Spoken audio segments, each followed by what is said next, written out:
بسم الله الرحمن الرحيم عويسي ونحسن تمام تيم بددك هودا نقلا صدو halkani waa Home Cable TV waxaanad ku soo dhawaataan barnaamij gaar ah oo aan ka hadli doono tahriibta dawdiyal tahriibtu waxa ay noqotay masiibo caalamka oo dhan saameyn ku yeelatay taas oo caqabad ku noqotay xoogga iyo wax soo saarka dhalinyarada caalamka oo dhan markaynu eegno warbixino ay soo saartay qaramada midoobay sanadkii 2015 dadka caalamka oo dhan ka tahriibay isla markaana dhulkii ay ku noolaayeen ka dhaqaajiyay ee galay meelo aanay dad iyo duunyo midna ka garanaynin waxa lagu qiyaasay 224 milyan sanadkii 2010 dadka caalamka oo dhan isaga kala socdaalay waxa tiradooda lagu qiyaasay inay gaadhayso 222 milyan sanadkii 2000 ayaa tahriibayaasha caalamka oo dhan waxa iyagana lagu qiyaasay inay gaadhayaan 170 milyan oo qof kuwaas oo u qaybsan wax galay meelihii markaasi ay doonayeen kuwa aan gaadhin iyo waliba kuwa dib u soo laabtay oo dalkoodii miciin baday haddaba qaaradda Afrika oo ay u badan yihiin dadka ka taabira meelaha ay ka kala tageen waxa ka mid ah Soomaaliya, Eritrea iyo Nigeria sidoo kale waxa jira dalal kale oo iyagana dadkoodu ay ka taabireen isla markaana ay tageen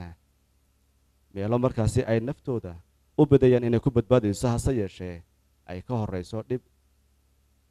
iyo waliba khatar aan la malaysan karin caawa waxa aan halkan idinku hayaa barnaamijkan oo aad u xiiso badan isla markaana waxa hortiina soo fadhiya Maxamed Xuseen Geeldoon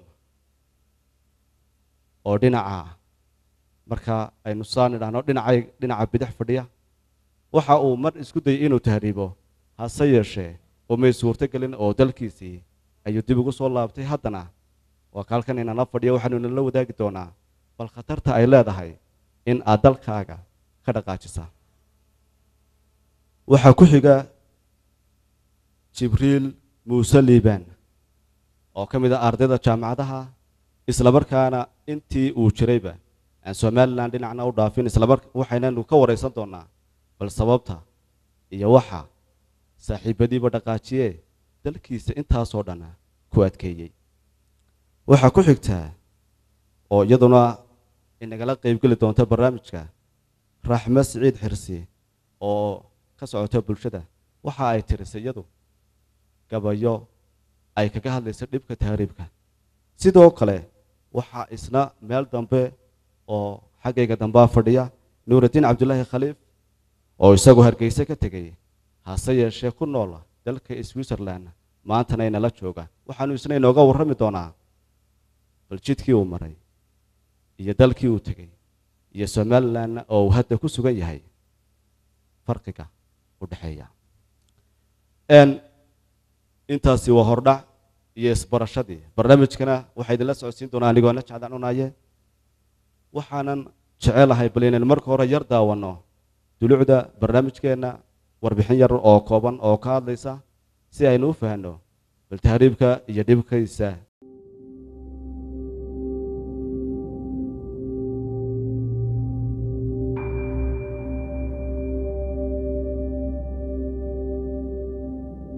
والله runtii way jiri jireen oo waxba ayaabo adigu way jiri jireen horta dad la ilaynayo wax dhimanaya waxa way wax kale waan dhax u qabanaynin ilaabi kara laakiin waqti yar oo madow ah dhowr sano madow ah anagoo Liibiya ku noqona iyo anagoo badda ku dhiman anagoo badda ku dhinta ayaa iiga raaxa badan intii jeelkii Liibiya aan gali lahaa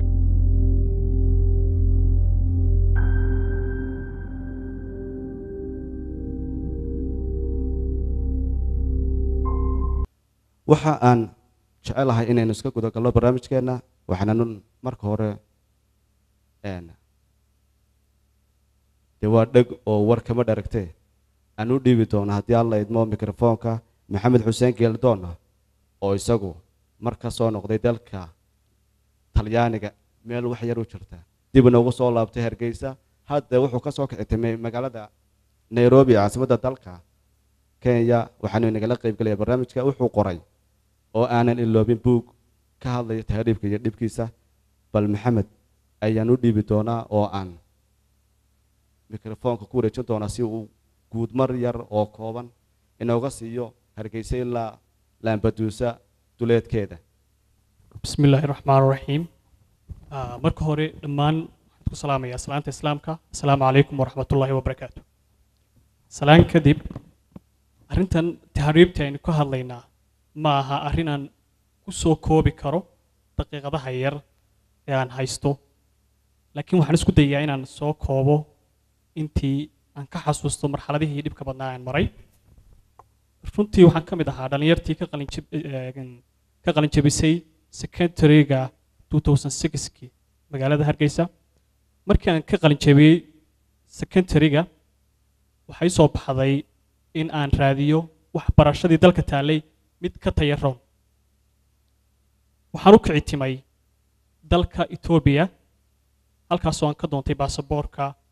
Ethiopiaanka si aan ugu tago dalka India process-ka anoo ku jira baa waxa family-gayga qayb ka mid ah oo Mareykan jooga ay igula taliyeen inaan imaado Mareykan iyaguna ay ii fududeynayaan process-kaas si aan halkaa shaqo ka wanaagsan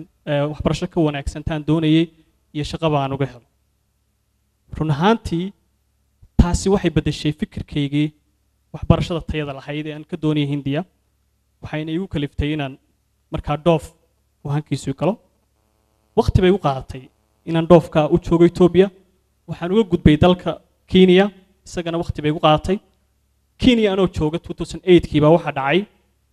isbedel xagga dhoofka oo xoog leh oo adduunka Soomaalida oo dhan saameeyay isbedelkaas wuxuu ahaa dadku berigi hore way dhoofi jireen oo waa loo soo dacwoon jiray laakiin beriga waxa la soo rogay dhiig in la isaga qaadayo dadka taasi markii ay dhacday hankii dhoofku aad ugu weynaaday waxay soo baxday wadada kaliya ee aan ku tagi karaa wadamada tan aan markaa u hanqal taagay inay tahay inaan tahriibo waxaan go'aansaday inaan tahriibo waxaan ka baxay dalka Kenya anoo u gudbaya Uganda sida ugu sii gudbaya Sudan oo markaa wadan isku ahayd dabadna halka Liibiya ka galaya waxaad arkaysaa marka ugu horeysa ee aad ku dhaqaaqdo wada sharci darro ah ama aadoo bilaa sharci aad wadan kale istiraado gudub dhibaatada ay leedahay wadankii ugu sokeeyayba waxaan kala kulannay inaanu miiska gaariga aanu saaray inaan kuraasta hoostooda ku dhuumanno dadkaygii sharafta lahaa ee wax baranayay ee aad garanaysay qiimaha aanu lahayn waxay markiiba nagu kaliftay inaanu kuraasta hoostooda gallo markaanu ka gudubnay haddana in meel dhexena lagu qabsado oo la yiraahdo cagaha dhulka qaada haddii kale lacag bixiya sidaanu saa ugu soconnay waxaanu gaadhnay dalka Sudan caasimadda Khartoum halkaas aanu ka galay safarkii saxaraha oo ahaa safar aanan ilaaweyn runtii markii aanu ka tagnay magaalada Khartoum anagoo galayna saxaraha baa waxaan gaari weyn baana lagu qaaday gaarigii baa wuxuu nagula jiray jidka saxaraha muddo 12 cisho 20 cisho ku dhow haddana saan ugu jiray un baa gaari yar oo kale naloo keenay gaarigii baa qayb naga mid ah dadkii qaaday saxaraha bartamihiisa markaanu maraynay oo cuntadii naga soo dhamaatay oo xaaladayadu ay tahay tii ugu dambeysay aan isku leenahay haddaad gudbaysaan oo gudbaysaan Liibiya baa waxa dhacday in gaarigii uu shidaalkii ka dhamaado waa saxaraha bartamihiisa nimankii Liibiyaanka waxay yiraahdeen nimankii nawaday markaa waxay yiraahdeen gacanta noo soo gudayeen waxay yiraahdeen halkan aad tagaysaan waxba idin ma jirto gawaari kale ay ku imanayso halka aad ka qaadayso lugta markaanu bilownay waxay ahayd runtii marxalad aanan qiyaasi karayn wixii nagu dhacay waxaanu ahayd dad bilaa cunto ah oo saxaro ku soo jiray intaa oo aan biyo haysan oo lugaynaya 3-4 cisho markaan lugaynaynay oo dadku ay qaybo marxadaysay oo aanu isu soo gaaraynay baa ugu dambeyntii waxaan xasuustaa ninkii noogu da'da weynaa inuu turunturoodo oo dhaco waanu soo qabannay mise nafba kuma jirto waxay marxalad aanan qiyaasi karayn waxayna ahayd moralkii noogu dambeeyey waayo intayadii kale ee la socotayba waxaan naga hankii aan u lahay inaan socon karo baa meesha ku dhammaaday waayo qofkii markuu qofida ka dhinto qof kasta wuxuu moodaya inuu dhimanayo marka waxay noqotay inaanu ku dulooyno halkii aanu cabaar joogno dabadeedna aan markii dambe go'aan qaadano inaanu aasno oo ku tukanno wixii ka dambeeyey qofkii dhimanaya iyo qofkii dhacaya iyo kii hadhaya toona cid ogaanaysay iyo cid eegaysay toona ma jirto waxyaalaha aanan ilaawi karayn oo igu sawiran waxaa ka mid ah gabadh ka timi muqdisho oo ka mid ahayd gabdhihii nala lugeynayay baa dhacday waanu dul tagnay waxay tidhi anigu xaaladaydu waa adag tahay halkanaan ku dhimanayaa waxaan ku caddaynaya inaan ku dhimanayo ninkaygii baa hore iga soo tahriibay isagoo raba inuu annaga horumarna gaadhsiiyo dabeedna saxaraha ayuu ku dhintay meeshuu ku dhintay waa halka ninkaygii baan ka daba tegayaa guntigay ka soo saartay lacag yar waxay tidhi qofkii idinka badbaadaa lacagtaa yar ha gaadhsiiyo carruurtaydii waxay ahayd taasina xaalad kaloo aanan runtii ilaawi karayn waxyaalaha taa ka sii daran waxaa ka mid ah gabdhihii quruxda badnaa ee soomaaliyeed ee sharafta lahaa baan waxaan kula kulannay annagoo 7 dhalinyaro ah oo lugaynayno oo dadkii gruubkii kale ka horreyna in aanu guri weyn nimaadno gurigaas annagoo rabnay inaanu biyo iyo wax ka cabno magaalada ku dhawaa gurigu baa cidina la hadli weyday markaan gudaha usii galay baa waxaanu aragnay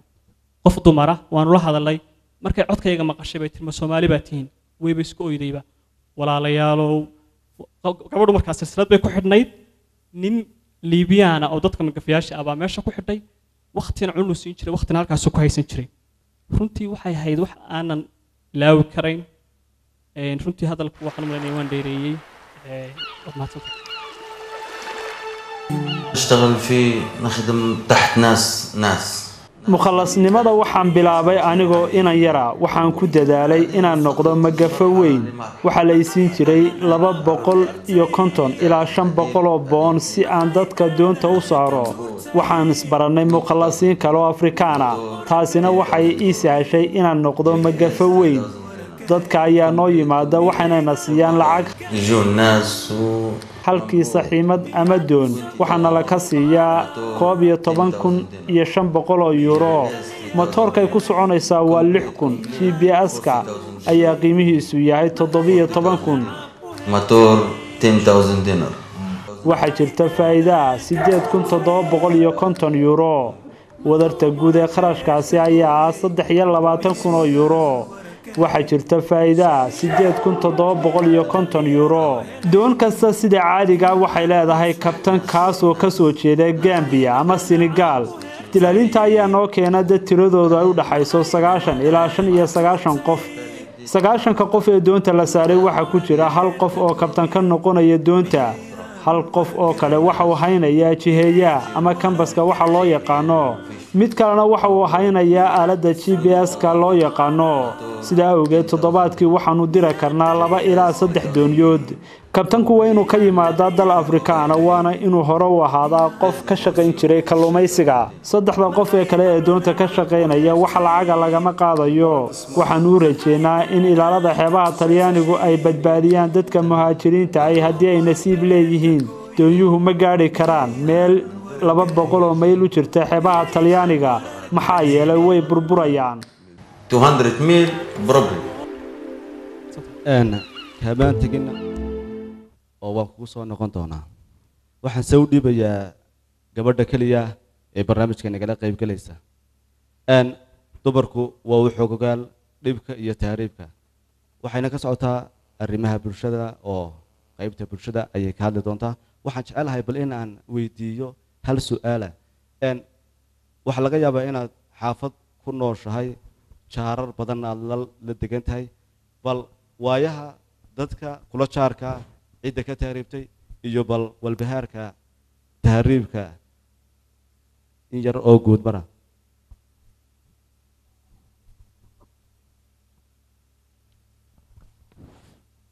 aad baad mahadsan tahay waxaan aad ugu mahad celinayaa abaabulayaasha barnaamijka Home Cable TV iyo UNHCR anigu Somaliland kama bixin manaan tahriibin wax waran oo kama hayo laakiin waxaan doonayaa in la sheer gareeyo dhibaatadii aan ku arkay dariskayga iyo wixii igu kalifay inaan gabay yar aan sameeyo oo aan ka sameeyey tahriibta hooyo jaarkayaga ah hilibley bay ahayd waxay lahayd 6 caruura 3 inan iyo 3 hablood inamada ayaa ugu roonroonaa inamada markaa ugu roonroon labadii waaweynaa ayaa ka tahriibay labadii inanna markaa maalin dambe iyadoo aad u walacsan baan ugu maxaa helay waxay tahay labadii inan way iga tahriibeen anigu 3 habeennimaan ka caabay tiri hilibkan qaadaabay tiri habeenkiina 9 guriga ku hoydaabay tiri caruurtu saasaan muddo intaa far badan ku wadabay ilaa inta iminka waa weynaynayeen iminkana waa kuwa tahriibay bay tiri marka waxay tiri inan waxa la ii sheegay bay tiri uu da yaraa 10 jir buu ahaa ilaa 15 jir meelaha markuu tahriibay inankii waxay tiri waxa warka la soo gaarsiiyay ku tahriib soconayay buu ahaa lugeynayay inuu taal darro daraadeed dadkii uga haray deedna uu dhacay halkiina meedkiisa lagaga tagay kii kalena waxa la ii sheegay bay tiri inuu badda ku geeriyooday inankii saddexaad ee u soo haray waxay tiri inankaasi wuxuu noqday ku biiray gaangiska iyo kuwan dadka mobilada ka qaada ee tuugta bay tiri maalin waxa la ii keenaa bay tiri isagoo xiran maalinna waxay tiri isagoo mobil qaatay dhibtiisa saasay taagan tahay hooyadii markaan sii wareystay waxaan ku ri maxaad u malaynaysaa markaa dhibaatadana keeneen waxay tiri 2 arrimood kale way igu wacan yihiin bay tiri anigu gurigii waxba kama ogi bay tiri haddaana waxba ka ogayna waxa keentay gurigii baylaha fara badan inay ka jirto wadaadkii caruurtan dhalayna waxay tiri wuxuu ku jiraa huluushaas oo jaad buu cunaa mana aragna bay tiri markuu soo hoydana waan arkaa markuu jaadku la tago buulku soo dayn waayana waan arkaa bay tiri deedna waxay tiri waxa dhacday inay adduunkii baylaha noqday baylahadii dadna waxa keentay inay ciyaalkii inamadii ay ka imanba waayeen meeshii waxaan maranayaa intaanaan ka sii taagaanin bal haddaba aan bilaabo intaan uga soo gabayga xagga dambe marsan doona haddii la yidhaahdo waxaan ku soo dhaweyn lahaa markan jibriil oo ka mid ahaa sidoo kale macallimiintii wax ka dhigi jiray dugsiyada gaarka loo leeyahay iminkana ka mid ah ardayda jaamacadaha jibriil waxaa inta badan dadka tahriibiya haddii aanay khaldanayn ay yidhaahdaan markaan jaamacad ka baxno hore uma helna shaqo oo sababta ugu badan ee aan u tahriibnaa waa shaqo la'aan bal adigu dee dhowr iyo 20 sano ee ay Soomaaliland jirtay Hargeysa ayaa taagan tahay waxbarashadaadii hoose ilaa dhexana waxaad ku soo qaadatay Hargeysa tii sare ilaa heer jaamacadeedna waxaad ku maraysaa magaalada Hargeysa maxaa Hargeysa ku dhex dhigay bismillaah alxamdulillaah kulli waa su'aal aad u fiican horto siduu sheegay anuu marna Hargeysa kama bixin Hargeysaan dugsigeygii sare ka baxay kayga hoose ku dhamaystay kayga dhexena ku dhamaystay sidoo kale jaamacaddii digriga Hargeysaan ku dhamaystay walibana sida uu ogyahay kulli laga yaabo inuu ardaydii ahaa anigu macnaheedu waa iska sareer baan ahay adu ma iska sareer baan kulli ardaydaydu inuu kamid ahaa ayaa laga yaabaa laakiin anigu markaan secondary ahaa xagay qayrkay ka tahriibeen on maanta garanayo intaas oo qof iyo intaas oo ruux on isu galaas hayn oo tahriibay anigu maalintaan secondary ka baxay waxaan dib baan shaqo u bilaabay macallin baan noqday anigoo form 1 aan macallin noqday 7 years macallin baan ahaa kadib 7 years markaan macallin ahaa digriigii baan haddana bilaabay digriigii haddana waxaan dhameeyey 2015kii haddana maanta waxaan wadaa master in international relations laakiin waxaan u arkaa arrinkani waa dhib qarankeena ku soo macnaheedu ku jirta amba qaranka Soomaaliyeed taasoo ay sababtay qodobo dhowr ah marka qodobada dhowrka ay sababay haddaan laga qaban macnaheedu dhib macnaheedu bulshadeenu waxa ku dhici doona dhiig bax qarankeena iyo ummadeena iyo dhulkeena dad kala soo degi doona waxaan xasuustaa gabay uu tiriyay gaariye berigii macnaheedu dadka uu kala qabanayay uu macnaheedu gabigii ergo ee macnaheedu uu lahaa macnaheedu haddaanan afrikaan madmadow iyo ajnaba degi doona haddaanadii macnaheedu yeelin maanta saanahay kiiban xasuusta saa daraadeed waxaan u malaynayaa amba waxaan anigu markaan baadhay oon aad u baadhay oon aad macnaheedu u tixraacay oo jaarkayga asxaabtayda dadkaygii oo macnaheedu ummadda reer Soomaaliland aan eegay laba qodob bay ka tahriibaan hadhow ayaan haddii alla idmo qaybo kale aynu harsan wali waxaynu ku guda jirnaa barnaamijka aynu kaga hadlaynaa tahriibka oo uu soo qabanqaabiyo telefishinka caalamiga Home Cable TV oo kaashanaya UNHCR waxaan jecelahay inta badan waxaynu aragnaa dhinaca fanka iyo suugaanta oo lagaga hadlayo tahriibka iyo qodobo kale waxaan jecelahay inaan kooxda farsamada ku yara wareejiyo muuqaal kooban oo aanu khadka Skype-ka kaga duubnay fanaanka caanka ee maanta oo si aad iyo aad u qiimo badan uga hadlaya tahriibka iyo dhibaatada uu leeyahay. tahriibku waa arrin saameysay qoyskayga dad aan la dhashay oo lagu haysan jiray waddanka Liibiya marka dhibaatada markaan arkay la soo kulantay dadkaasi la dhashay iyo oo aniga lafteeda saameysay ayaa waxay igu kaliftay inaan go'aan waxaan ku gaaray inaan ka heeso arrintan marka waxaa jiray abwaan Soomaaliyeed oo la yiraahdo Aadan Muuse Haybe oo isagoo ka qoray heestii ayaan weydiistay inaan laxan saaro oo aan ku luuqeeyo heestii ayaan si bilaa musica ama cod kaliya aan ku duubo maadaama ay arrintani tahay dee arrin maaragtay dhibaato ah oo saameysay ummadda ma doonayn inaan music iyo dee wax lagu ciyaaro iyo waxa inaan saaro waxaan waxa weeye waa dhibaato marka waxaan rabay inaan soo gudbiyo fariinta sida wanaagsan aan ugu gudbin karana waxay ahayd inaan ku heeso bilaa music maadaama ay dee aan ka hadlayay wax dhibaato ah marka storyga ama taariikhda ka dambeysay heestaas iyo luuqeynteeda waa taas weeye heestu waxay ka hadlaysaa dhibaatooyinka ay dhalinyaro badan oo Soomaaliyeed iyo dad waaweynba dee ay kala kulmaan tahriibka marka waxa weeye dhibaatadani waxay noqonaysaa markaad waddankaaga aad ka tegaysid waxay kugu qabsan kartaa Suudaan bay kugu qabsan kartaa waxay kugu qabsan kartaa dee inta saxaraha u dhexeeya Suudaan iyo Masar iyo inta u dhexeysa xataa Masar ilaa iyo Liibiya aad ka gaaraysid Liibiyana dee dhibaatooyinka aad kala kulmi karto tahriibka inta badan waan daawanay marka duruufta dadka ku kalifaysana kulle way iska jirtaa aniguna markaan heesayo tahriibka ka hadlayo qofna kuma odhanaya ka soo bixin ama meel heblaha tegin waxaan ka hadlayaa oo kaliya waxa weeye inaad ogaataan dhibaatada aad la kulmi kartaanuun inaad markaadan go'aanka gaarin ka hor inaad waxoogaa ka fikirtid mar koowaad iyo mar labaad iyo mar saddexaad kaasi wuxuu ahaa fanaanka caanka ah maanta sidoo kale waxaanu haynaa muuqaalo kooban oo baraha bulshada iyaguna ka hadli doona haddii alla idbo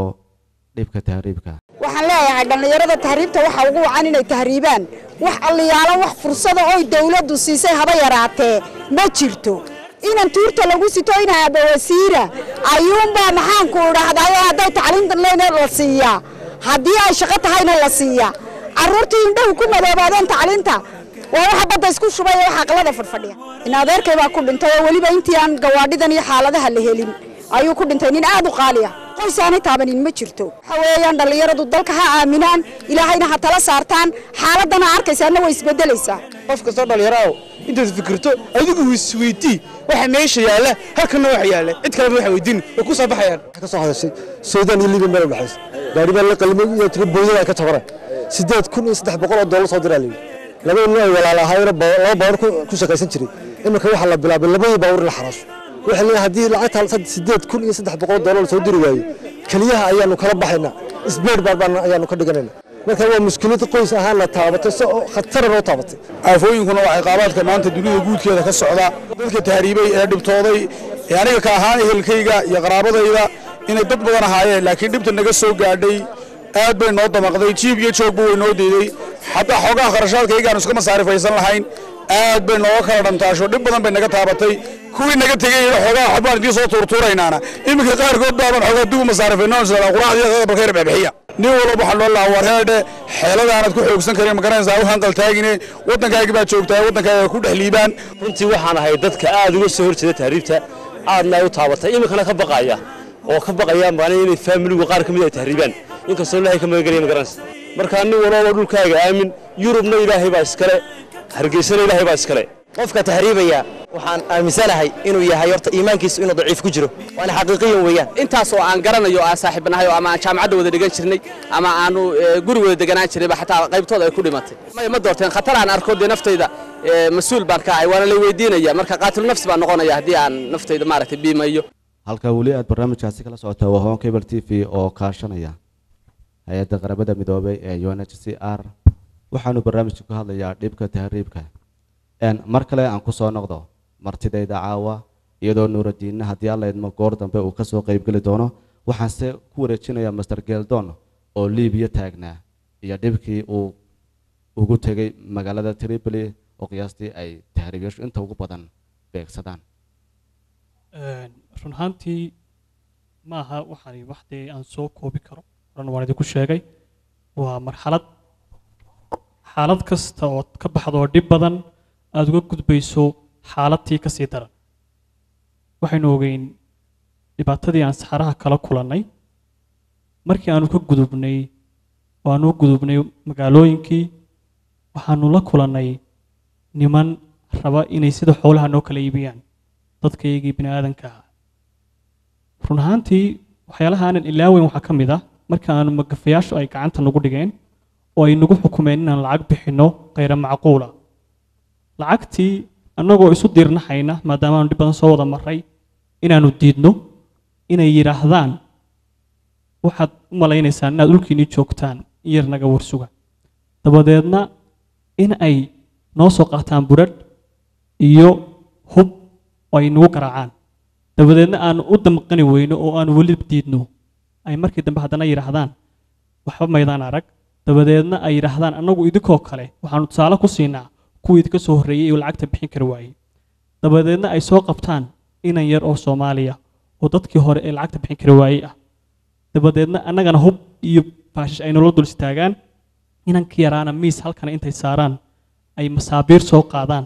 ay gacmaha iyo lugaha iyo meel walba kaga garaacaan run ahaantii waanu damqannay oo waanu isqaban kari weynay annagiina dhaawacyaana soo gaadhay hablihii ku dumar uur leh baa nagu jiray kuwii uurka lahaa in uurka laad lagala dhaco si ilmaha looga soo tuuro iyadoo la rabo in lagu dhaqan geliyo si aad lacagtaa u bixisid ma ahayn xaalad aanu qiyaasi karno markii aan ka baxnay qaybtayadii ka baxday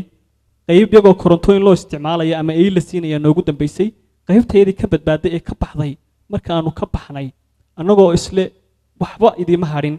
baanu waxaanu gallay magaalada Tripoli markaanu gallay waxaanuba u gallay mawjad kale oo iyaduna aadanba qiyaasi karayn dad iyagu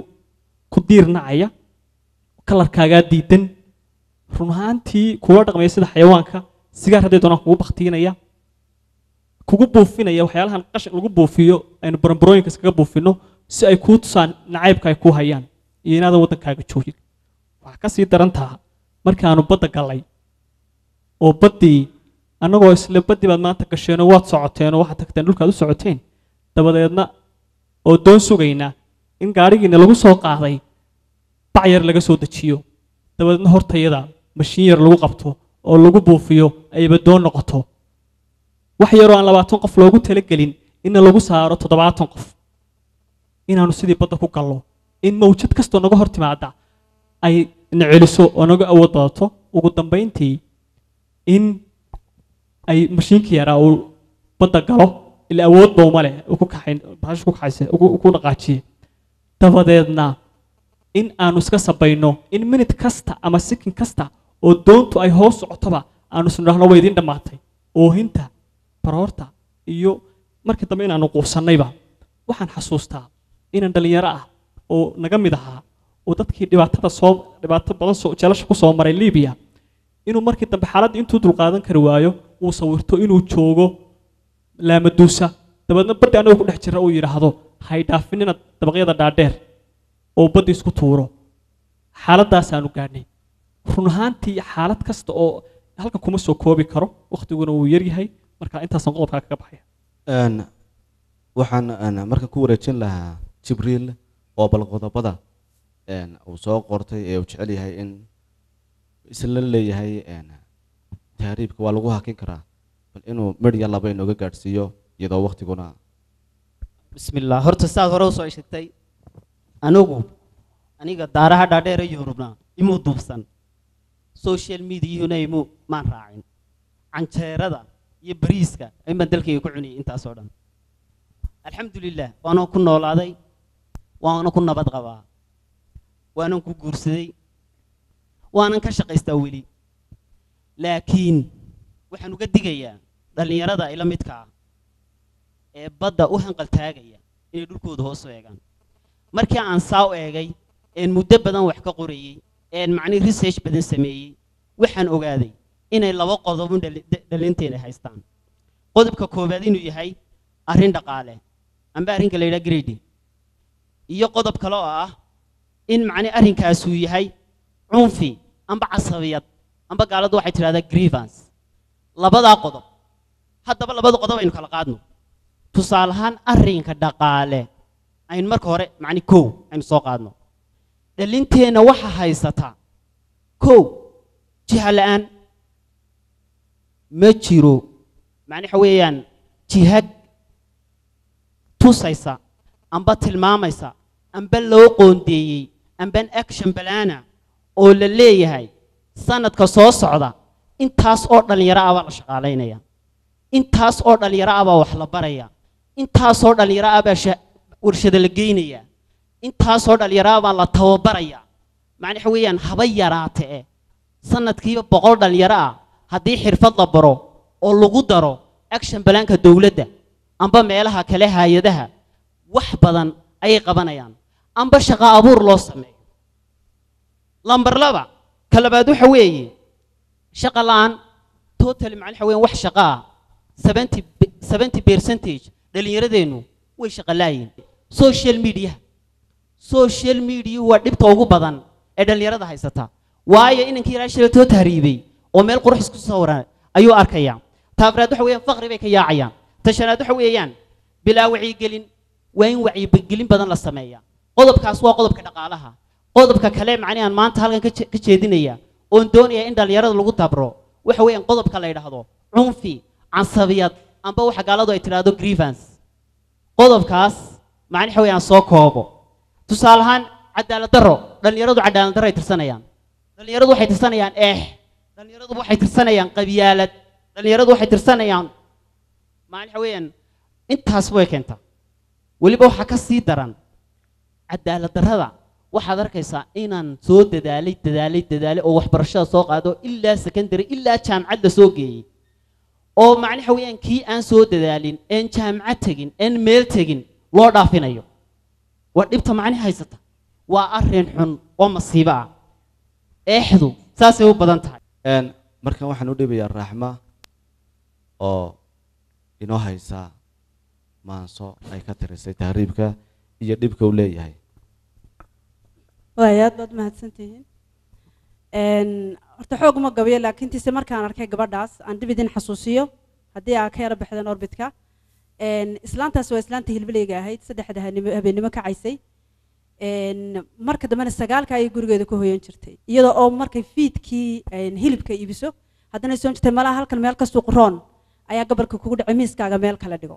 deedna gurigii baylahadii ka dhacday iyo markay caruurtii u taag weyday ay u warweyday in ay maxaan dhahay caruurtii halkaa ka raaceen markaas islaantii markaan anigu la kulmay ii sheegtay waxyaabihii helay dadkeedii intaas baan isku dayay iyo halkay dhaliisha saarayso ee ay leedahay halkaas haddaan jiri lahayn malaa inamadeedii way ii joogi lahaayeen islaantaasi markaa waxay tidhi horarka iyo waraabaha haadka adagtiya yilidu hilbihii dadkayga maxay saxaraha ku hiigeen maxaa mayd laga hayaamo inta haada duushaa habar wacad isugu timi hilbihii isku boobeen hanfigiyo kulaylaha hanfigiyo kulaylaha haraadkii maxay da'yartii maxay saxaraha ku hoobteen maxaa hoy lagu xareeyo hal loola baxayo halkii ugu firoonayd hilibkood la iibsaday maxaa halyay soo kacaayiyo maxaa hanad la waayo weligii la haybshaa hablihii dadkayga maxaa heega muuqdheer cadow weli meel ku haystaa maxaa haajiraad loo dhaqaaqo habqankii dalkayga jeelasha lagu hagooga halista badaha taal mujadaha horgamaya maxay da'yartii halaageen kumayaalku hooyeen maxaa huyumaanatigu miduu ka dheeriyo haybtiis la garanayn hablahay xumeeyo garac meel ku haystaan hal baan uga socdaa weli hal baan uga socdaa weli hal baan uga socdaa weli hantidii iyo dadkaagii marna waanay kala hadhin mangafay ku hoydeen ee halkeen eedda saaraan gabadhaasi waxay garan lahaday meeshay eedda saari lahayd waxay aragtay hanti iyo dadkii inay iswada raaceen oo aanu hantidiina aanay noo hadhin dadkiina aanay noo hadhin deedna markay iswada raaceen ay mangafe ku hoydeen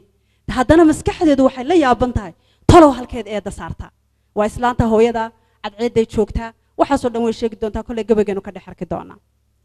deedna waxay tidhi hal baan uga socdaa weli hantidii iyo dadkaagii marna waanay kala hadhin ee halkeen eedda saaraa maxaa hooyo beerkeed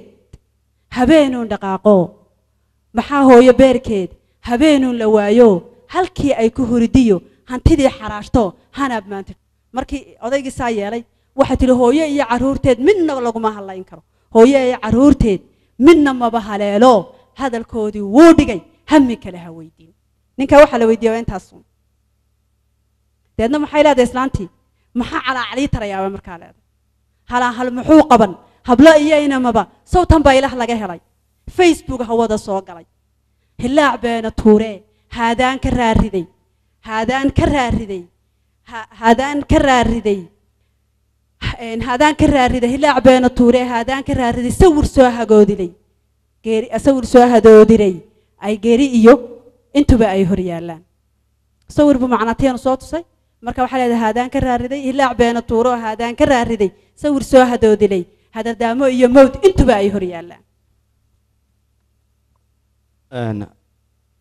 kaamaan qaadin oo waan kugu soo noqon doonaa inta kale aan ku daraya markaa inta kale aad ku dara haddii aan leedmo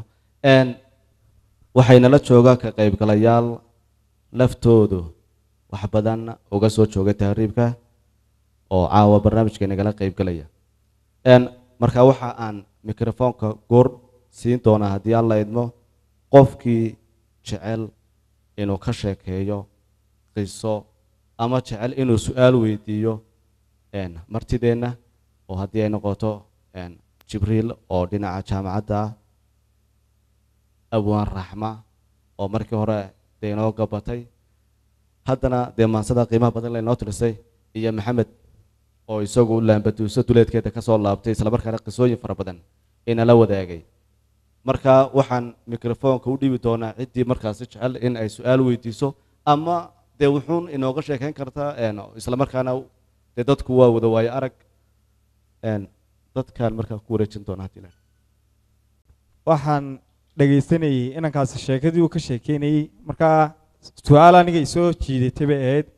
oo intuu sheekeynayeyba aan yadda ku hayay wuxuu noo sheegay gabadh inay dhimatay kadibna halkaa guntigeeda inay lacag ka soo saartay lacagtii markaa kooxda loo dhiibay su-aasheedu markaa waxa weeyaan miyaad ii sheegi kartaa in lacagtaasi ay carruurtii loo waday ay gaadhay iyo in kale waayo su-aashaas aniga soo jeedatay waad mahadsantihiin asalaamu calaykum walaalkay wuu mahadsan yahay runtii su-aashaas jawaabteeda waxaan kusoo koobayaa marka lagu jiro xaaladda tahriibta ee noocaasa ee qof kastaaba uu naftiisa la baxsanayo ee kii weliba laga yaabay lacagta hayayba uu isaga lagaga tegayo cidla runtii lacagtaa laisma weydiin karo lacagtaasi waxay ahayd lacag aan warkeeda la helayn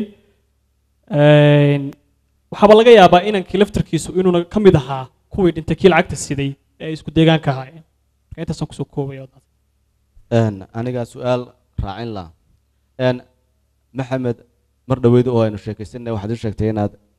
laambaduuso oo idin muuqata dib u soo laabateen waxay sheekadaadu inoo maraysay adiga oo magaalada tripoli gaadhay dabeetana badda galay mid ka mid a asxaabtiinu oo ka mid ahaa tahriibyaashu yidhi muxuu ahaaye magaalooyinka iyo dhulka quruxda badan haga dhaafinin oo deetana iska tuuray horta sidee baad laambaduuso ku gaadhay maxaase ku soo celiyay bal ilaa halkaana in yaroo kooban runtii dee marxaladdaas waa marxalad ballaaran weeye kelmadana kuma soo koobi karo laakiin haddii aan ku noqdo laamaduusa iyo safarka yagaas runtii safarkaasi wuxuu ahaa safar aanu ka soo kicitanay Trablus dabeedna badda aanu ku jiray muddo saacado badan ah safarka iyaguna aad buu hagaagsanaa oo safaro dhowr baan galay oo badda ah safarka markii aanu u jiray ilaa 15 miles meelahaas laamaduusa baa waxa dhacday in koox ka mid ah doonta ay yiraahdaan shidaalkuna way nagu filan yahay safarkeennuna wanaagsan yahay aynu shishalis aynu doonta u leexsano dabadeedna halka aynu gaadhno oo faraha ka baxsano runtii khilaaf baa dhexdeedii ka dhacay ma gaari karo iyo waa gaari karaa ugu dambeyntii waa doon baa la saaran yahay waa buufin haddii khilaafku uu sii bato oo in yar la isku kaco doontu way isqallibaysaa marka waxay noqotay inaanu u yeelo kuwii shishalis doonayay maadaama yiraahdeen farahan ka baxsanaynaa oo dhibaatada tan Talyaaniga iyo meelahan ka baxsanaynaa waxay noqotay markii aanu xoogaa soconay dhowr saacadoodba in doontii shidaalkii ka dhamaaday doon shidaalkii ka dhamaaday maxaad filaysaan inay iska sabayso aan cidiba wadin inay mawjad kastoo xoog leba oo ka hortimaadaba aad tiraahdo hadday kula degaysaa in kaajo iyo dayac iyo saxaradii oo meesha lagu saxaroonayo biyihii badda ee milixda lahaa ee kulula wixiiba ay saameyn ugu yeeshaan run ahaantii sidaan u sabaynaynay annagoo markii dambe ku dhow in dadku ay sucunaan in aanu helo markab dabeedna lagu soo celiyo dalka Liibiya waliba dadka iyagii filayay in markabka badbaadinaya uu noqonayo markab Talyaaniga oo uu geynayo meelihii ay u socdeen in lagu soo celiyo Liibiya waliba jeelna la sii geeyo dadka iyaga dayacnaa oo halkaa ciqaab kale waliba ay noo sii dheeraato soo noqodkaygii baad su'aaliga weydiisayadana su'aashaada labaad ahayd run ahaantii marxaladaha kan iyagoo balbalaaran waxaad ka helaysaan buuggan aan ka qoray oo la yiraahdo carradaydaan dhunkaday wuxuu ku qoran yahay Ingiriisi iyo Soomaali waxa daabacay macad international oo RFI la yiraahdo run ahaantii buuggaas waa dee waxaan ka sheekaynaynaa iyo wax ka sii badan baad ka helaysaan taas waa ta soo noqodkayga intaas oo jeer markaan badda galay jeelashii aan galay jeelashii aan kula kulmay dad ku curyaamay baan su'aalo isweydiiyey run ahaantii dadka iyaga tahriibay badanka su'aalaha isma weydiino waxa noo muuqda uun meeshii aan u soconay waan annagoo ay kuwa naga dhinteen baanu sii soconay laakiin ugu dambeyntii su'aal baan isweydiiyey waxaan isweydiiyey kuwii gudbay bal meeshay gaadheen iyo waxay horumar sameeyeen saaxiibadaydii iga tegay maxay heleen haddii aad berrita haddana baxdo naftaada ku weydo maxaa kuu dambaynaya ehelkaaga iyo waalidkaa u dambaynaya dalkaaga haddaad ku noqoto miyaadan mustaqbal ka samaysan karin waxay soo baxday in dalkaygu uu iga waroon yahay meeshaan ordayay markaan caqliga saxda ku fakeray go'aanna waxaan ku gaadhay inaan dalkayga ku soo noqdo berigaa waxay ahayd 2011 ka dhammaadkiisii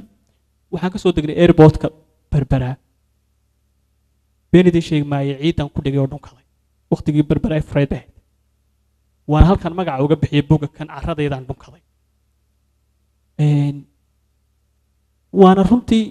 xaalad adag bay ahayd aan soo maray iyo jacayl wadaniyadeed oo soo qaaday waxaana aaminsanahay inay ii ahayd khibrad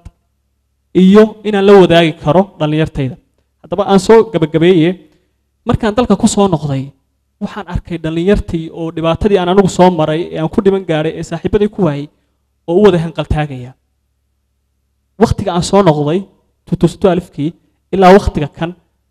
waxaan la shaqaynayay ama aan wacyigelintooda ku jiray uun tahriib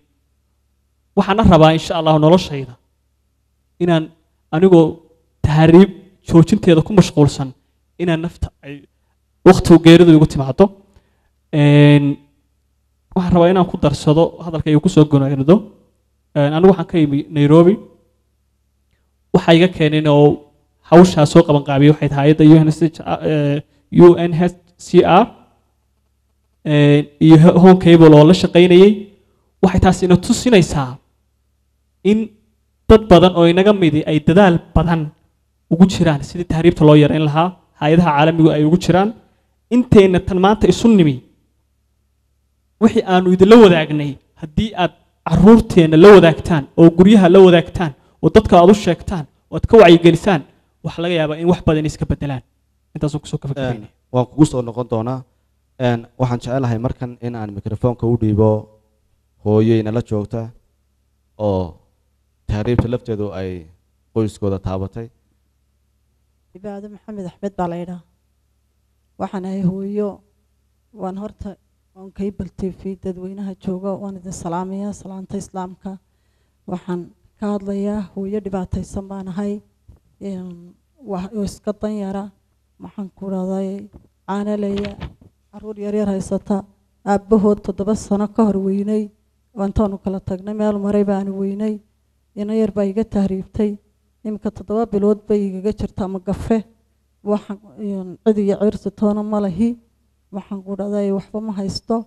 waan faramaranahay aabba ma laha adeer ma laha in adeer ma laha dhibtaasay haysata waxaan doonayaa inaan dadka islaamka wax weydiisto aan dhahdo iga caawiya inantaa dhibtayga haysata magafiina halkii buu leeyahay waan gowracayaa dhibtaasaan idin sheegtay walaalahayga islaamka ahoo assalaamu calaykum waraxmatullaahi wabarakaatu nuuraddiin cabdilaahi khaliif waxa uu ka mid yahay dhallinyarada magaalada hargeysa waxaan xasuustaa isagoo dhigta dugsiga 26 juun oo aanu mar isku gada ahayn nuuraddiin in badan ayay igu dambeysay caawa markii aan arkay waxaan ku dhi nuuraddiin xageebaa ku qaraysay waxaanu ii sheegay inuu dalka Switzerland cagihiisa ku tegay maxamed waynu soo aragnay oo lambaduusa duleedkeeda ayuu ka soo noqday magaalada hargeysa ayuu nala joogaa waxaanu jecel yahay inuu dalkiisa iyo dadkiisaba la sii joogo muddo dheer waxaanu ka wacyigelinayaa dadka dhibaatada tahriibka nuuraddiin oo qurba joog ah waqtiyo horena ahaa daljoog bal muxuu ku soo arkay Switzerland waxa uu ka tegay hargeysa ilaa Switzerland isna guud mar yar oo kooban haynaga siiyo bal kala duwanaanshaha iyo boholyowga uu hargeysa iyo Somaliland u soo qaadayna haynoo raaciyo bismillaahi raxmaani raxiim horta kolley aniga layma qaabilin oo xaggaa laygama soo dalban macnaha qoyskayga ka mid oo Yurub joogay muu jirin balse hargeysa socodkan ka bilaabay saxaraha ilaa Itoobiya Suudaan saasaan Liibiya ku maray Mediterranean-ka doonta saasaan ku raacay ilaa Talyaaniga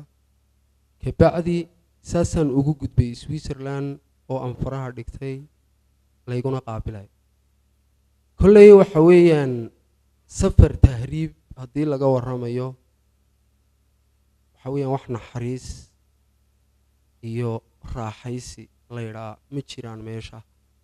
qofka bini aadanka ah ee ilaahay badbaadinayo unbaa horta Yurub cagaha saara laakiin qofku marka uu hargeysa ka baxayo in uu ku darsado qorshaha in ay dhimasho ka horeyso rafaad silic waxoo dhan bayna ka horeeyaan in uu naftiisa u sheega ayaa qurux badan waxa weeyaan anuu shakhsi ahaantayda inamaanu halkan iska raacnay Itoobiyaanu marnay waanu ka gudubnay tahriibta dhabta ah ee la sheegaa waxay ka bilaabantaa xadka u dhaxeeya Suudaan iyo Itoobiya oo magaalada Mantama la yiraahdo halkaas oo lug laga gelinayo kulley marka aad niilka ka talaabaysaana rag badan ay halkaa ku dhinteen rag iyo dumarba kulley waa xad laba dal u dhaxeeya horena loo ogaa in sharci darro lagaga gudbo tahriib la mariyo kulley foojignaanteedana leh Suudaan waa wadan islaam ah kulley marka aad eegto Itoobiya iyo Liibiya kulley way naxariis dhaamaan safarka labaad ee saxaruhuna waa ka ugu khatarta badan leh ee gaajo hurdo la'aan iyo socod intaba aad walaalo noqonayso waxa weeyaan anuu shakhsi ahaantayda saxaraa waxaanu ku jirnay 10 maalmood iyo 10 habeen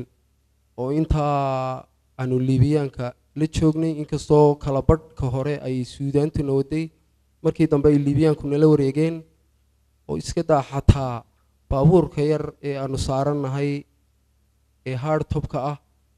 iyadoo caadi ahaan 10 qof uu qaadi karo aanu day 30 ama 25 aanu ku saarnayn kaadi u dhaadhicis iyo waxaasi ma jirto waqtiga dilawarka ay kaadidu qabato unba jaaniska ka faa'iideysan kartaa inta kale waad isku sii daynaysaa wallaahi waxa weeyaan qof cuntadii ka yaraatay hadh waayey hurdo waayey oo gaadhi hadh iyo habeenba saaran wallaahi waxa weeyaan waxna xajin maayo intaa waxaa noo dheer ul nagu socota haddii rakaabku yar kala beeqbeeqo sheekada hadday badiyaan in bir nalala dhaco saasaanu liibiya ku galnay magafaha sidii baanu ugu tagnay magafahana wax naxariisi meesha ma taal waxa weeyaan rag iyo dumar intaa dhexda ayay dumarku seexanayaan raggu hareeraha suuli tag iyo xaamale baaldi weyn oo halka afka laga goyba lagu kaajayaa magafaha laftiisu ilaahay hablaheena ha ka hayo kolley magafayaasha qaar dumarka damca iyo qaar wanaajiya labadaba way jiraan inkastoo ka aanu ku beeganay uniyo naxariistu ka yar tagsanayd oo raggana aanu u roonayn u garaacayay kolley dumarka qaarna damaco ka galay ka gudbista magafuuna horta ilaahay inta maanta ku jirta ha u sakhiro kolley ninka liibiyaankii ma yaqaano bini aadantinimo diin dabaasha isagoo islaama diintii hoos u eegi maayo waa lacag unbuu yaqaanaa oo waa alfuluus xayaatak lacagtaasunbaa kaa furan kartaa haddii adduunkaaga aad hore u bixiso kolley hore ayaa lagu sii wadayaa tripoli saasaad ku gelaysaa annagu horta ilaahay waa noo sakhiray kolley jameecadayadii badidoodii waanu bixinay wixii dee lacag waayey iyo wixii uu dee magafuhu sidiisa u haystayba sidii baanu liibiya ku tagnay kabacdi anuu liibiya waxaan joogay 4 bilood iyo badh waddankan liibiya ma naqaano haddiina la sii daayo meel alla meel jiha aanu naqaanaa ma jirto haddii hargeysa tagana la idhaa ma naqaano jiha inaga jirto waxa weeyaan liibiya 4 bilood iyo badhkii aanu joognay waxaanu ku beeganay waqti jawigu xun yahay waanu iska sugnay adoo waxaa noo timid in jawigii laga baxo oo aanu sidii ugu diyaar garowno safar waxa aanu habeenkaana lagu diyaariyey 5 doonyood annagoo xero gaar ah ku jirna 2 doonyood iyo nin ay jalam la idhaayo oo isaga laftiisa 3 doonyood ay ka baxayeen kabacdi 5teedii doonyood inkastoo doonteedu ay culays noqotay sidii baan badda ku galnay annagu waxaanu liibiya ka baxnay 4tii habeenimo doonteeduna waxay ahayd doontii ugu dambeysay waxa weeyaan wax lagu siin maayo raashin aad kaga baxdo badda waa biyo yar iyo buskud yar iyo baalka toroonyada la idhaa iyo GPS iyo compass intaasiba ay dee jiheeyana ku yihiin kabacdi markii aanu badda saa u galnay waanu daadinay wax alle wixii biyo ahayd iyo buskudkii waayo haddii kale la isku dili karaa sidii baanu ku tawakulnay inkastoo toroonyaha iyagu uu ka xumaa qaybta sameecadda dhegta 4tii doonyoodoo kale ma naqaano meel ay ku jihaysan yihiin laakiin anaga jihaayahaygu waa laambaduusa waxa aanu nasiib u yeelanay in waagii noo bariyo kolley jawiga habeenkii iyo maalintii isku mid maaha cirka iyo dhulku waa noo buluug waxa weeyaan annagoo saxarii la yaabanayn suudaan la yaabanayn etoobiya la yaabanayn liibiya lafteeda la yaabanayn baanu kii badda ku jirnaa kolley nin kastaba haadu way saaran tahay haddana waa yaqiintuun ha ka tegina waxa weeyaan 4tii iyo badhkii galabnimo markay ahayd ayaa annaga badda nagu kacday baddii oo nagu kacsan maraakiibna aanaan hayn shidaalku gabaabsi naga soo yahay ayaa doon ka mida doonyihii aanu wada soconay aanu helnay tii baanu isgarabsanay kolley waqtigaa haddii doon naga midi ay degtana qof ma yaqaan nin kastaaba waa tiisa siduu u badbaadin lahaa haddii ilaahay ugu talagalana waa adiya badda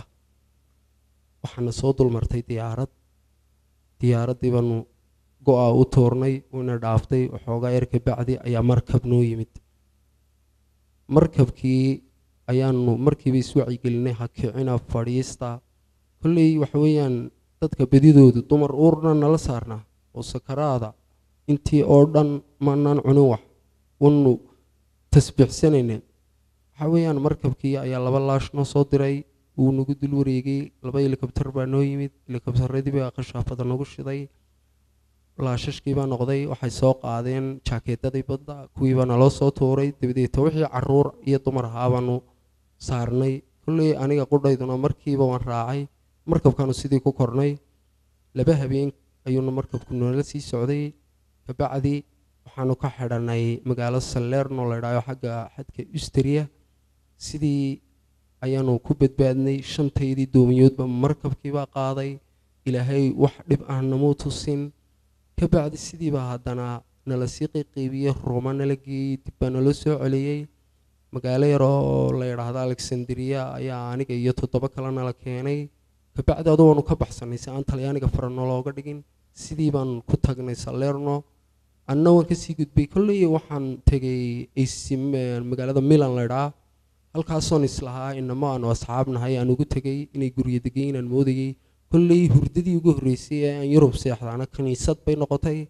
asxaabtii aan u tagay ee aan islahaa de nimankan in badan bi Yurub joogeena in aanu iskuul u dhacno nu gidaarkiisa seexana ayay noqotay sidii baan Switzerland ugu gudbay kolley Switzerland wacyido badan iyo aad iyo aad buu maasay Nuuraddiin waxaan weydiinaa hal su'aala waxaan jecelahay in oo sakana kooban haddii alla idin nagu soo koobo su'aashaasi jawaabteeda Nuuraddiin waxaan aragnaa muuqaalo iyo sawirro wuxuu haayay qofku markuu tahriibo ee uu Yurub galo uu soo dhigo baraha bulshada ku kulanto dabeetana de waa qof iyo aragtidii waxa qof kasta uu yiraahdaa nimankaasi waxay galeen nimco Ilaahay dabeetana hiikacu meelahaas ka bilaabma Nuuraddiin Switzerland oo kamid ah dalalka Yurub bay isleedahay waa meel loogu baaqo saaxiibada Somaliland iyo dhulka ay Soomaalidu degto iyo waliba kuwa qaaradda Afrika ku nool in ay u soo maraan dariiqii markaas aad uga soo bartay wixii aad ka filaysay miyaad ka heshay soo ka weyd horta run ahaantii aniga qudhayda waxaan Switzerland iskugu dhiibay waxa ahayd waa wadan barwaaqo sooran oo IMF bangiga adduunka ayaa ku yaala laakiin Soomaalidu horta Switzerland waa Switzerland balse Soomaalidu magac bay u taqaanaa meeshan godka la yiraahdo waxa weeyaan waa 3 qaybood waa qayb Talyaaniga waa qayb Germaniya iyo qayb Faransiiska ka soo gooday horta waxa weeyaan arsaaqda Ilaahay halkan ku qoray tuka badan ka helimaysid Yurub oo inta loox maxfuudka kuugu taala in ka badan weliga helimaysid kulli anoo dhalinyarta Soomaaliyeed waxaan kula talin lahaa aniga qudhaydu de waxba kuma arag waxa weeyaan wadanka qofku nimcada uu ku haysto oo uu ku shukri noqo oo Ilaahay mar walba ku weyneeyo wax ka wanaagsan ma jirto tahriibtana dhimasha ka horeysa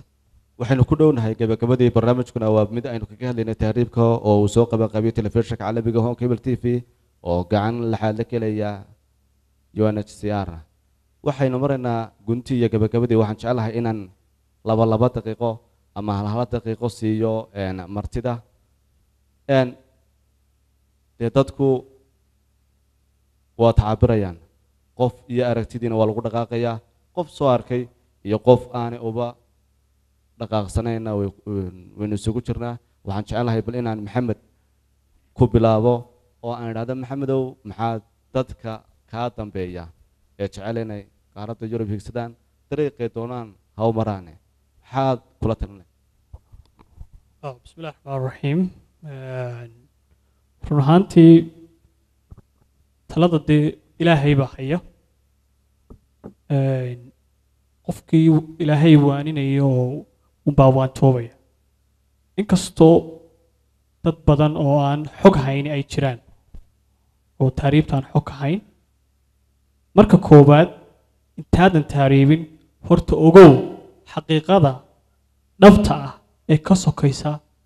taariibta iyo meeshaad higsanayso waa qodobka labaad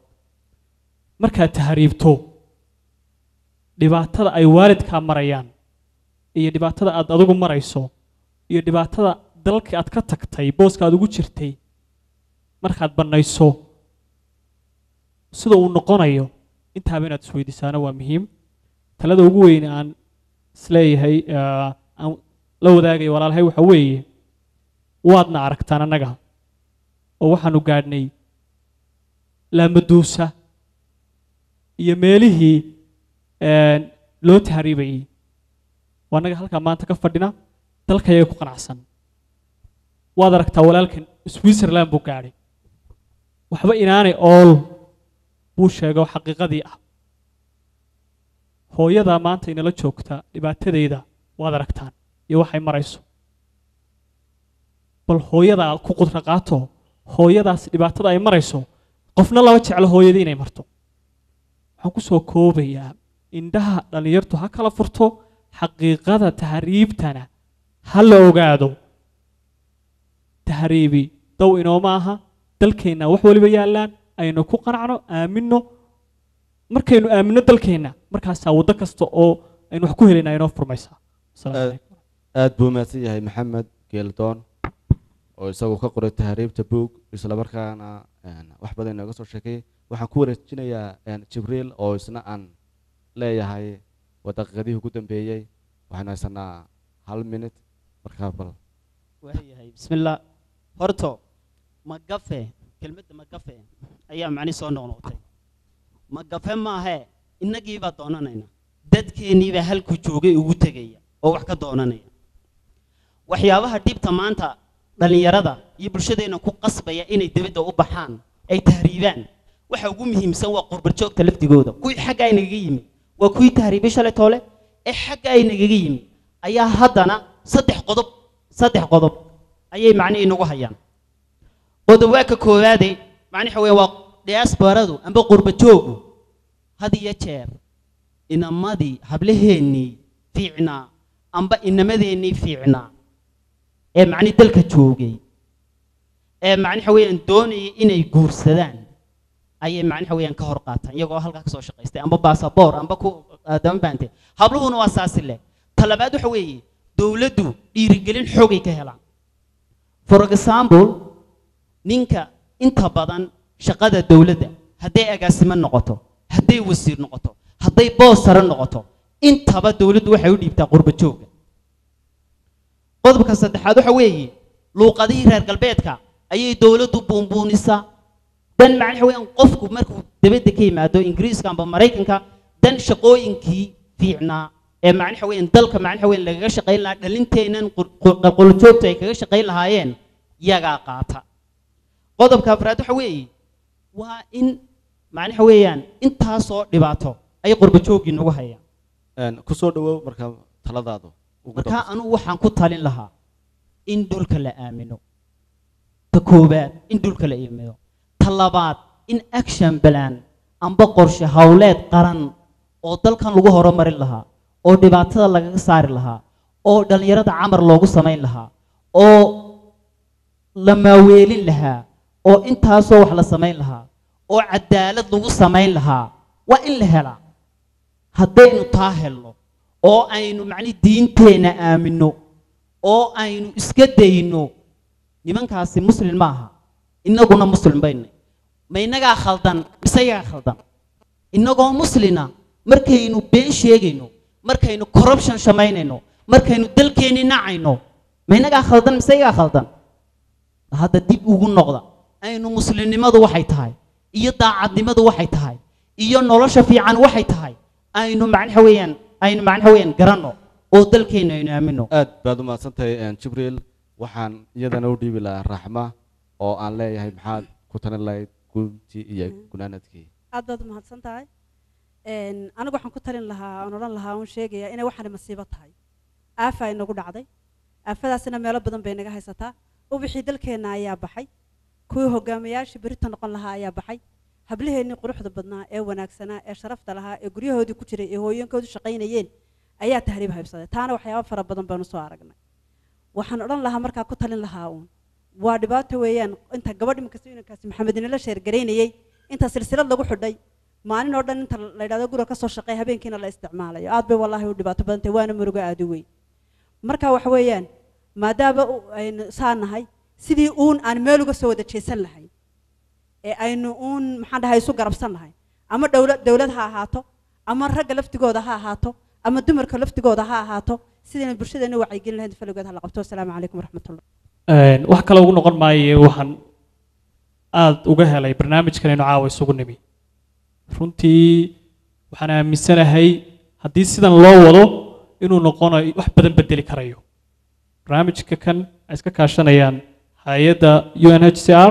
iyo Home Cable TV waxaan ku talinayaa in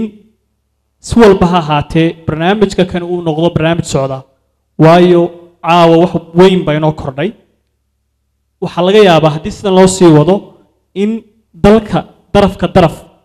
xaqiiqooyinka dhibaatooyinka jira la ogaado taasina ay yarayso tahriibta intaasaan kusoo gabagabaynay kolley waqtigu waa iska dhan yahay anna qodob baan ku darsan lahaa waxa weeyaan xanuun marka la doonayo in la daweeyo xanuunka haddaan halku ka bilaabmay ama halkay boogtu tahay haddaan loogu tegin horta xanuunku ma dawoobayo tahriibta ma la joojin karaa haa waa la joojin karaa haddii culayska la saaro haddii aynu ka sheekayno sanadkan tahriib